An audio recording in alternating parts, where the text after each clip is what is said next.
video-friendly unit shifter once again here with another video, and this time I'm taking a little bit of a break from the Cobain murder theories and such, and I will be ranking my personal favorites here via the tier list, obviously. We'll start something with that's comfortable. Swap meet.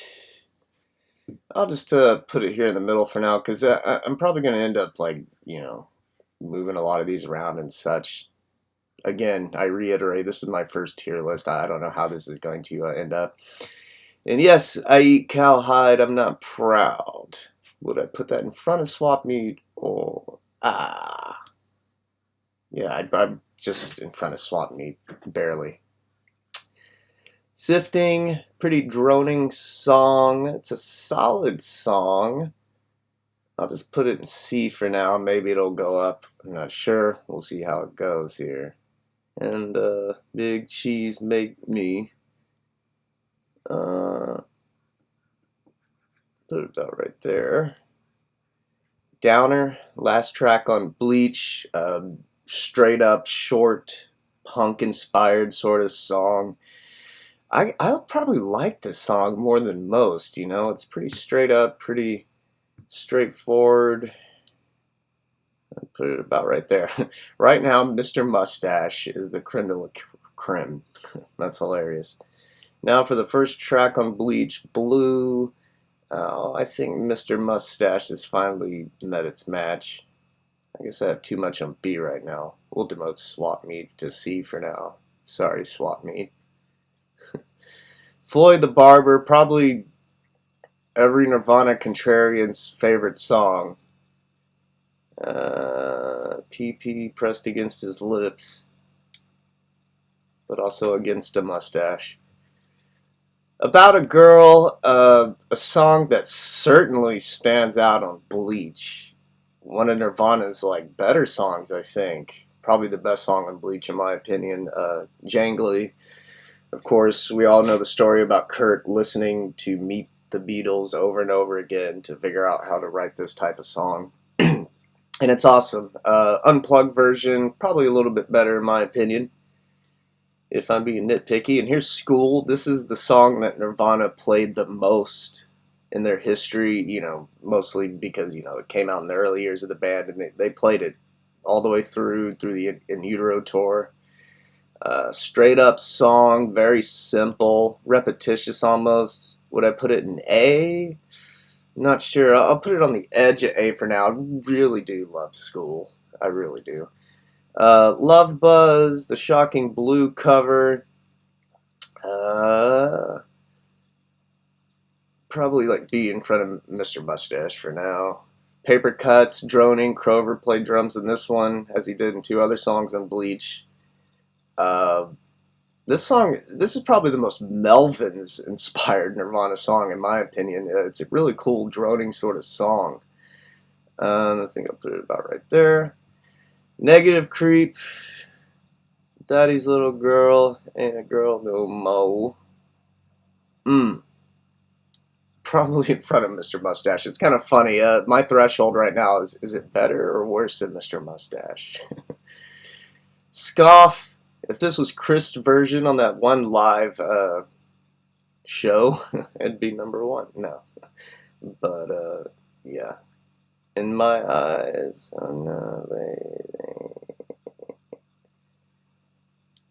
yeah, probably about right there. Yeah, radio-friendly unit shifter. If you didn't know this, I kind of borrowed this and modified it a bit for this little channel, in case you didn't know. God, I do love this song, obviously. Yeah, I'd have to put it at the best out of what's out there right now. If you take the live and loud version, it'd definitely be an S. Tourette's. It's always funny watching people react to In Utero, like one of the reaction videos on YouTube reacting to the entire album, and this gym comes up. It's hilarious.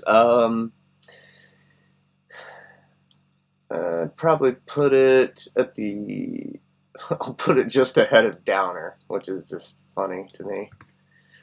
All Apologies, one of Nirvana's like very, very best songs. Yeah, I'd put it on S. Yes, I mean, All Apologies, it speaks for itself. It's such a unique song, a unique little like single stringed like riff. You know, when you're playing it, like new, new, new, new, new, new, new, maybe about 3 strings. I don't fucking know. I'm not much of a guitarist, but it's a great song. It speaks for itself. All Apologies. Everyone is gay. Serve the Servants. Probably Kurt's most lyrically transparent song. He's very straightforward about, you know, some of his personal issues, you know, mentioning his dad, you know, that legendary divorce and how much of a bore it's becoming. But, yeah. Where would I put Serve the Servants? Probably a little bit ahead of School. Here in the A tier for now. Scentless Apprentice, the only song in Utero, on the main part of the album anyway, where all 3 of the members get songwriting credit. Of course, as we know, Dave Grohl, he wrote the main guitar riff for the song, and Kurt modified, you know, a little bit more of the later sections of the song. It is just loud. It's in your face. I'll put it just ahead of School for now, just like Serve the Servants, which is just ahead of Scentless Apprentice. Heart-Shaped Box, one of Nirvana's most well-known songs. It was written to be a hit. It was a hit. The chorus is just unbelievable. Would I put it ahead or behind all that? That's a hell of a choice right there, folks, in my opinion. Yeah, I would keep All Apologies ahead of it for now. And Waif Me, as they would say at Walmart, one of the most badass Nirvana songs. I'd put it just ahead of Servants. Frances Farmer will have her revenge on Seattle, a very catchy title. If you miss the comfort in being sad, I don't know what you miss, but I just love how in the verses it's just so unapologetically like 90s instrumentally. I just love it.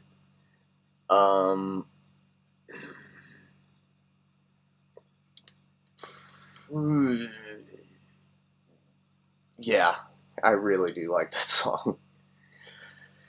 Now for Dummy, the low-key song, the Polly of In Utero, as I like to call it. Even Kurt said during Unplugged that they're essentially the same song. Where would I put Dumb? I'm not like them, but I can pretend. I can't pretend where I know where the hell to put this right now. Probably about right there. Okay. I've been derided as the king of the literature. Very Ape, known as one of the filler tracks along with Tourette's to In Utero, but it's very awesome for a filler track if that's what it's supposed to be. I do really adore Very Ape. Probably not as an A. Yes, I will put it ahead of Love Buzz. I probably have that slightly higher than most people, I guess, but I love Very Ape. It's great. Milk It. Probably the most darkest song on In Utero, if you know the lyrics. Unapologetic, screaming, reckless abandon. It's funny to watch. It's funny to watch people react to Milk It for the first time.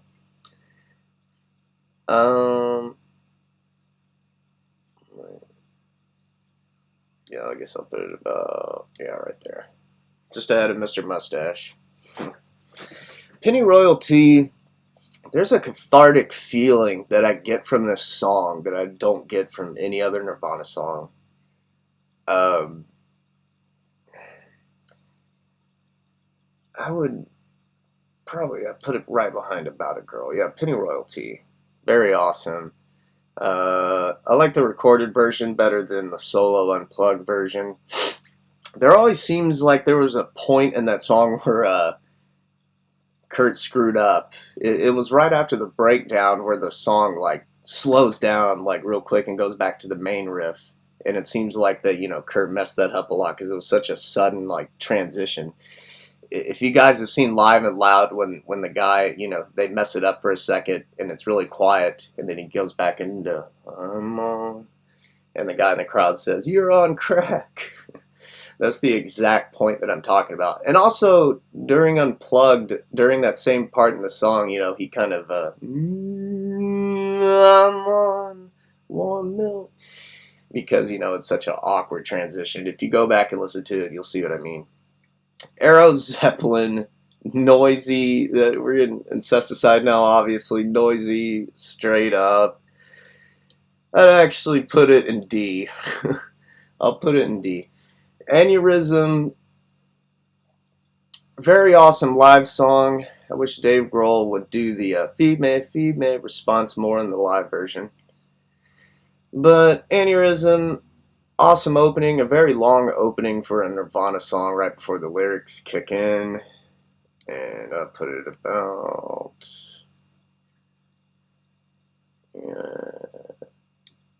God, it's just an awesome song. I know I'm being repetitious, like saying that kind of stuff, but Aneurysm, if you've heard it, you know what I mean. Especially the live versions. She should have been a daughter. Don't call me daughter. I'm sorry, that's not right. I shouldn't be singing Pearl Jam in this shit. Then a son. Very repetitious, even for Nirvana standards. I'll put it just ahead of Paper Cuts. Maybe a little bit ahead of Blue. Why not? If it ever works. All right, Son of a Gun. You Are the Only One. If that makes any damn difference to what this damn list is going to look like, I don't know. But I'll put it just behind Downer. Vaseline's cover, I believe. Another Vaseline's cover. Very bright and awesome song. This is a poly new wave version. Not a lot of people really like the poly new wave version. But since it's here, I guess we'll just include it somewhere. I'll put it at the start of C. Big Long Now. Reminds me a lot of Sifting. Just this kind of droning. Very awesome, though. Yeah, it really reminds me of Sifting. So I'll just put it next to Sifting. Dive. God, I can't think of that guy's name right now. Big time YouTuber. He did that interview with Chris Novoselic and I can't. Rick Beato or something like But he pointed out how Dive is one of Nirvana's most underrated songs, and I wholeheartedly agree. Dive is a badass song. I might put it at the end of A for now, maybe even ahead of School. I'm going to demote School to B. Sorry, School fans. Grandma, Take Me Home.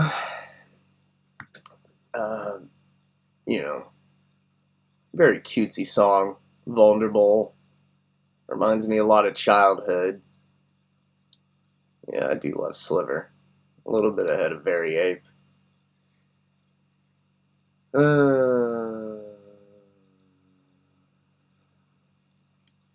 around.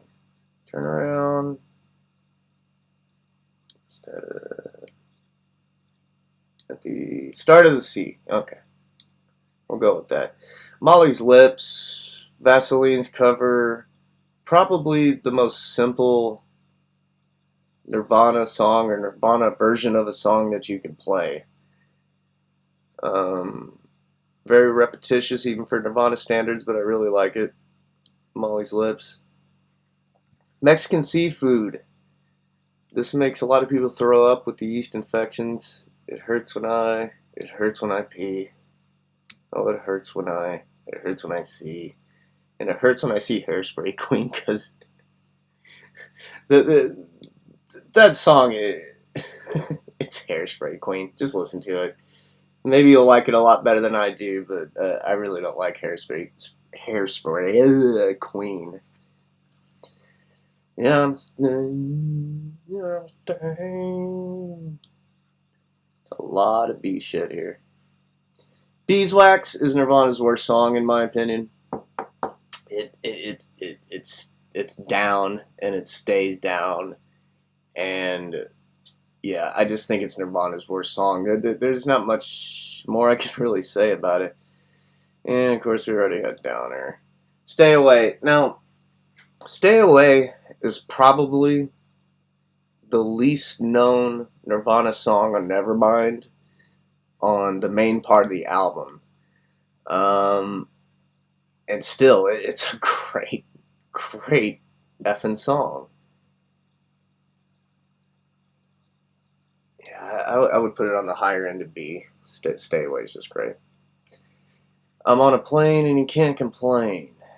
Man, that harmonizing with Grohl and Cobain in the bridge, I believe, of the song is just legendary.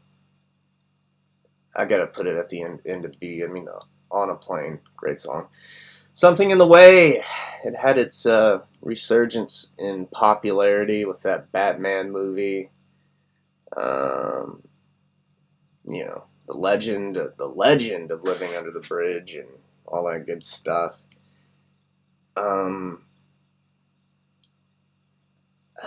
I do like the song, but I don't think I like it probably as much as probably some others.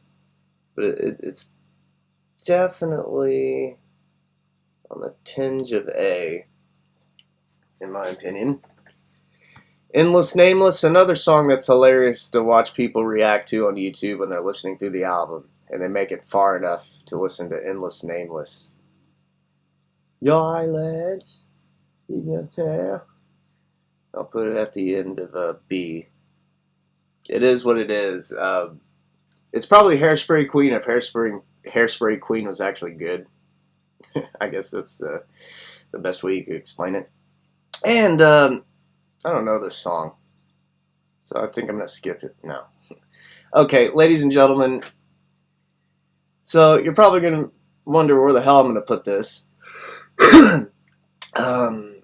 I know there's a lot of Nirvana contrarians out there who, say that it's one of their least favorite Nirvana songs, which is just hilarious. And I know they're trying to, evoke the spirit of Kurt Cobain, because he resented the song. And in my opinion, yeah, Cobain resented the song, but I think it more had to do with the mania surrounding the song. The idea that the band is just a one-song band when they were anything but. But yeah, it's an SS. Come on. I mean, it smells like Teen Spirit. Like I've listened to every Nirvana song, plenty of times over. There is still not a song that can capture just unbridled intensity like Smells Like Teen Spirit does. It's still relevant in pop culture for a reason. It smells like Teen Spirit. And yeah, Cobain, he resented the song, but I do... There's this show in December of 93 during the In Utero tour, obviously, in Tallahassee, Florida, just completely random show. And it was a great crowd. The crowd was hot. They played mostly the Live and Loud set with some other things added in, including Smells Like Teen Spirit. Now, it seems like, Kurt was in a good mood that night. It was an awesome version of Smells Like Teen Spirit. He even played the solo, just like it was on the album. I think that's the most underrated, in my opinion, live version of Smells Like Teen Spirit. During the In Utero era, December 93 in Tallahassee. Check it out. But, yeah, if you're the kind of person who wants to put Teen Spirit only in A or an S or SS just behind a couple of songs, I get that. But if you put it below than that, then I just don't even, I don't get you. I really don't. In Bloom, probably about right there for me. Arguably the most catchiest song out of many a catchy songs for Nirvana. Come As You Are. Can you really beat that riff? Can you really? It might be an SS, I don't know. Possibly. Maybe. Maybe Behind All Apologies. Yeah, I'm going to put it Behind All Apologies for now. And I don't care. I don't care. I don't care. I don't care. I don't care. I don't care. I don't really care. I don't really care. Lithium. Just this song really hits me in the feels every time. Definitely an A at least. The Servants. Yeah, I had to put it right there, Lithium.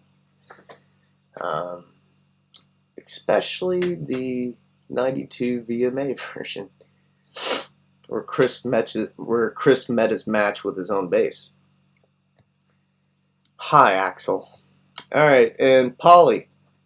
I actually don't like Polly as much as others do. It's an interesting song, and like I said earlier, it's kind of the Dumb of Nevermind, just like Dumb is the Polly of In Utero. But I think I like Dumb a little bit better than Polly. So I'm going to put it right behind Dumb. Dummy. Territorial Pissings, a straight up song from Nevermind. I absolutely love this song, obviously. Yeah, put it probably just a little bit ahead of Negative Creep, behind Aneurysm. Drain You. A unique song in its own right within Nirvana's discography. The breakdown is awesome. Probably put it about right there behind School. And Lounge Act. He'll arrest himself, he'll wear a shield. Of course, Chris' bass line is just exquisite. Absolutely exquisite in this song.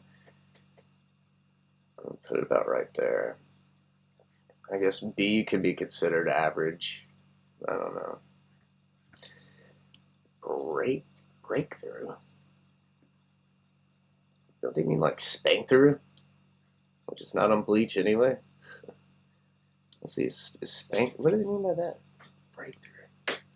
I guess it's supposed to be spank through, which is not on Bleach anyway. But if this was the fecal matter version, it would be SS. But for now, we're gonna put it right there. Oh yeah, this is a silly song. Gallons of rubbing alcohol flowing through the strip. I haven't had that. Sorry. Marigold, the only Nirvana song where Kurt wasn't present during the recording. I think Dave made an awesome melody in this. It's just great. I don't know why I was considering it for C. Why did I have it down there for? I'll put it about right there. It's an awesome, mellow song. Love it. Moist Vagina. A ridiculously easy main riff. But it gets up, though, like a lot of Nirvana songs. I love it. I think I'd put it about... I'll put it ahead of Marigold. Why not? And a song that many hardcore Nirvana fans like Sappy, but Kurt didn't like himself for some reason. It's a cool little melody. But where the hell do I put it? Probably a little bit ahead of Downer. And a little bit ahead of Tourette's. And a little bit ahead of Scoff. And a little bit ahead of Paper Cuts. I hate myself and I want to die. I promise you that's not my words. Don't worry. This is out of all the songs that Kurt mumbles in, and he mumbled a lot. This is probably the one that he mumbled the most, which I don't mind. I'm just saying in general, but it's a cool chorus, pretty solid song. Probably put it about right behind Tourette's. And the forgotten tune, it's a kind of a repetitious thing. I mean, I don't know. Would you consider this an actual song? No. The jam. It's a jam, not a song. I'm just going to put it right there. Even in his youth, he was nothing. Pretty cool little repetitious chorus. I like it. Even in his youth, just ahead of Dumb. Already had him. Alright. Curmudgeon. She don't need. She don't. This is a pretty underrated song, I think. Curmudgeon. Right next to Even in His Youth. Two very underrated songs. Nirvana B-sides. D7, the Wipers cover. Man, when this song gets going, it's arguably the loudest Nirvana song I've ever heard. When this song really gets going, pretty solid. Yeah, a lot of this has just been B tier, whatever. I mean, it is what it is. Verse, chorus, verse. Always an interesting song in its own right. Put it at the head of C, actually. Here she comes now. I am a fan of Lou Reed and Velvet Underground in my own right. They really do the song justice. It's solid. Jesus Don't Want Me First. Well, actually, Old Age. I missed that. Old Age. I like the box version better, I think. And put it about right there. So let's move out the stuff I'm not going to use already. Because I've already used it. Pay to play, that's pretty much stay away. You Know You're Right. Alright. This song is just... I've forgotten what words to say. I've already said so much, and a lot of it's just repetitious. It's awesome. You Know You're Right is awesome. There's a feeling that I get from this song that can't be explained that I can't get from other Nirvana songs. Obviously, everything surrounding it. It was the last song that the band recorded together. I think it really proves that, Kurt really had so much more to give still. I mean, I believe this was recorded in January of '94. Just a few months before he passed away. And I'm glad to see some of these, I'm glad to see all the Unplugged covers on here. Jesus Don't Want Me for a Sunbeam. Very mellow. Chris on the accordion, obviously.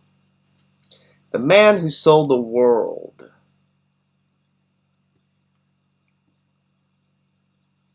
It's up there, folks. It's a great song.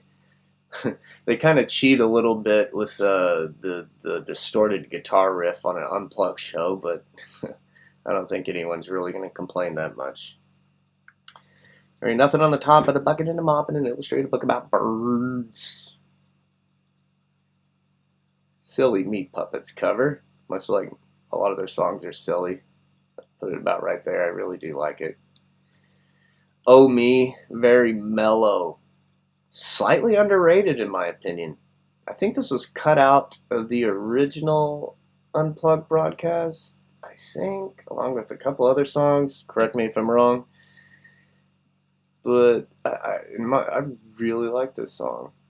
I'd put it about right there. Lake of Fire was actually the very first time I saw footage of Nirvana playing live. I just happened to watch it on YouTube in 2006. So I really have a soft spot for Lake of Fire.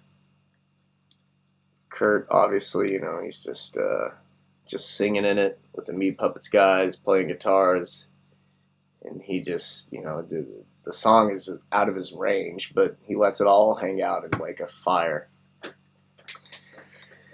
Where did you sleep last night? I'm not even going to say anything. There's absolutely nothing I could say that could put over this song. It's just, listen to it if you haven't. Where Did You Sleep Last Night? The Lead Belly cover by Nirvana. I'm not going to say anything about it. Just listen to it. And that looks like that might be it. So there we go. That is my Nirvana song tier list. Yeah. I hope this fosters conversation and I didn't piss anybody off too much. But anyways, this has been Video Friendly Unit Shifter. Have a good day.